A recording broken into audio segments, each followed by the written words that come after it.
Assalamualaikum warahmatullahi wabarakatuh. Halo sahabat Nusantara. Seringkali kita melihat di beberapa daerah di Nusantara ada yang namanya sesajen. Lalu sesajen sering juga menjadi pro kontra dari berbagai sudut pemahaman. Nah, lalu apa sih tujuan sesajen?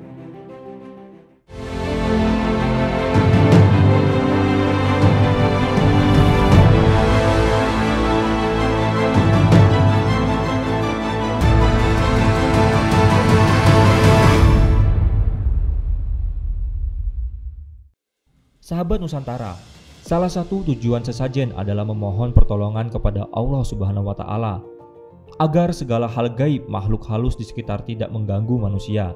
Itulah salah satu kenapa praktik penyembelihan hewan untuk sesajen masih ada hingga sekarang.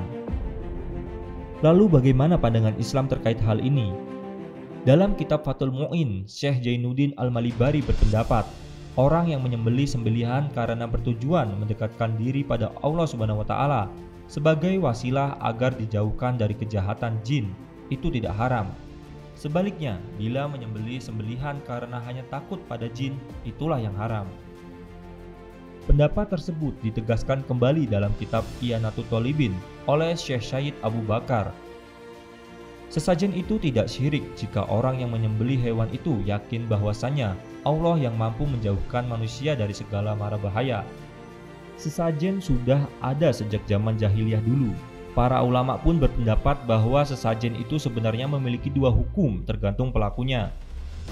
Jika sesajen bertujuan untuk berlindung pada makhluk halus, misalnya jin, dalam Quran Surat Al-Baqarah ayat 173 dijelaskan, sesungguhnya Allah hanya mengharamkan bagimu bangkai, darah, daging babi, dan sembelihan yang dipersembahkan kepada selain Allah. Jika hal tersebut dilakukan, itu digolongkan hal yang syirik. Syirik merupakan dosa besar. Hal itu sangat dilarang dalam Islam. Karena kepada Allah lah kita berlindung. Yang kedua, hukumnya jika mempersembahkan sesajen bisa dihukumi mubah apabila niatnya sesajen yang disajikan hanya untuk mendekatkan diri kepada Allah Subhanahu wa Ta'ala. Perkara sesajen tidak berhenti pada hukumnya saja, tapi juga bagaimana cara kita mempraktikkannya. Di Nusantara sendiri banyak sekali praktik-praktik dengan menggunakan sesajen. Dalam praktik yang terjadi di masyarakat, Kiai Haji Bahauddin Nur Salim atau Gus Baha berpendapat, jika makanan tersebut dipersembahkan dan diletakkan di sekitar berhala yang dipertuhankan, itulah yang syirik. Ketika kamu menyembah selain Allah, kamu kira kamu nanti tidak dapat siksa lah. Ora kok ngono, mestine tetep untuk siksa. Wa kanulan ana sapa kaum Ibrahim najamin iku tukang ramal kabeh. Mboten tukang perbintangan sing ahli astronomi, mboten tukang ramal. Fa kharaju. Mongko metu sapa kaum Ibrahim ila idin maring lebaran agum kedhe kaum. Wa tarakulan ninggal sapa kaum to amahum pangane kaum inda asnami ana ing berhala-berhalane kaum. Za'amu padha nyangka sapa kaum atabaruka ing untuk berkah alaihi ing atase ikhlas to'am sing diejekno berhala. Fa idza raja'u mongko nalikane bali sapa wong akeh rakalu mongko mangan sapa ngakeh ku ing to'am. Dados niki sing dadekno kowe amen dikritik kafir. Dadi kaum Nabi Ibrahim nak ape mangan iku panganane didakok pinggire napa? Berhala ben barokah. Engko nek bar jejer berhala dipangan. Lah nek iku ya sirik tenan, engko dijejelo napa? Dijejer apa? Berhala. Nak tradisi pesantren itu dijejero kiyaine diwacana kalimat tauhid. Mulane ke cocok ra cocok tetep aja darani kafir. Kena ra cocok komentare kurang penggawean. Mesti ape mangane kok ribete ngono. Tapi aja komentari napa? Sirik. Mergo sing sirik iku panganan didakok pinggire berhala yang dipertuhankan.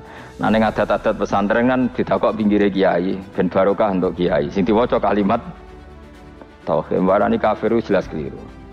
Kowe nek ora cocok muni kurang penggawean, ape mangan kok ribet ngono. Malah kula nate ditangleti kalian tiang lucu tenan. Kan ada acara tertentu kan bar kan maulaya sholli wasal ini kan itu dungane mangan Bapak. Mergo sateno. Mergo akhir acara bar iku maulaya shol. Wassalam terus iku apa? Mangane metu. Jadi terus dianggap dungane napa? Amun iya sak muni-munimu yo ngono. Seribet yang usah wong ra yes. Serasa debat seribet. Jadi sing kafir ben kafir, sing Islam ben apa?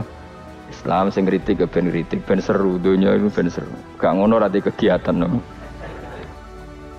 Memang apike kudu ana sing kritik. Ben napa nggih? Teng dunia ben padha seretene. Dicara ilmu tasawuf itu kemapanan itu harus ada yang kritik. Tapi orang niat gedeng, tapi ben urip uga nyaman mbek makhluk. Engko nek ora nyaman mbek makhluk balik ning Allah Subhanahu wa taala. Makanya kalau ning hikam apa patah, kamu akan sakit karena gesekan sosial. Kenapa kamu dibikin sakit? Supaya tidak nyaman dengan makhluk. Kemudian balik ning Allah Subhanahu wa taala. Setiap balik itu terus kita hanya nyari ridhanya Allah taala. Mergo ridhon nas ghayatun la tudrak. Kepengen disenengi angger wong itu satu cita-cita yang enggak akan kesampaian. Karena tadi mertamu gak ono mangan-mangan kesane iku kaya ora tamu. Amen mangan terus kaya tamune kelaparan. Teko-teko tawani mangan bangune wong kelaparan tapi. Terus napa dalil-dalil sing sepihak ngoten ora usah diimani guys. Pokoke kunane kuno iku agama ini sudah napa nggih pun ngoten niku pun melahirkan salah paham. Karena manusia itu suka istiqlal birra'yi, suka ngikuti pendapatnya apa? Sendiri. Jadi manusia mulai lahir itu apa? Istiqlal birra'yi, apa? Ingin mengikuti pendapat sendiri. Ya tapi itu tadi apa ya? Ya sudah seperti itu. Beragama itu ya angel-angel gampang guys.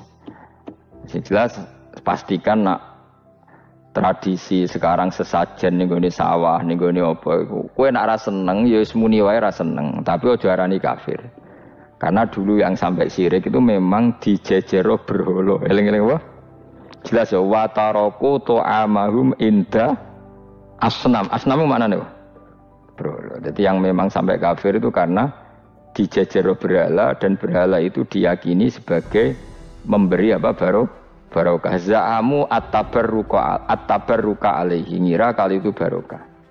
Kalau sekarang kan enggak, orang yakin makanan itu barokah karena sudah didoakan orang banyak dan doa itu minta kepada Allah Subhanahu wa taala. Yang dituhankan juga Allah Subhanahu, maka kemungkinan kafir itu enggak ada.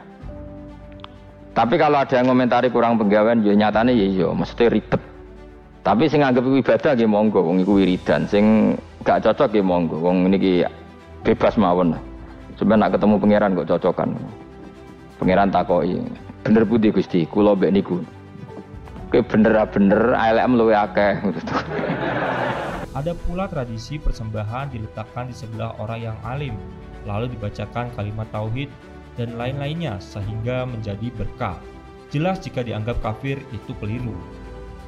Hubungan sesajen dengan sedekah, memberikan sesajen untuk alam seperti bumi, laut, dan lain-lain sebagainya adalah bentuk kepedulian terhadap alam semesta dan punya rasa memiliki, juga sebagai bentuk rasa syukur kepada Allah Subhanahu wa taala. Sahabat Nusantara, perkara sesajen memang harus dilihat dari niat dan praktiknya, sebab tidak semua sesajen dihukumi sebagai sesuatu yang haram dan syirik. Jangan sampai kita terjerat dalam mengkafir-kafirkan orang lain, padahal niat menyediakan sesajen berdasarkan kepercayaan, keyakinan kepada Allah Subhanahu wa taala sebagai satu-satunya pelindung. Wallahu a'lam bishawab. Assalamualaikum warahmatullahi wabarakatuh.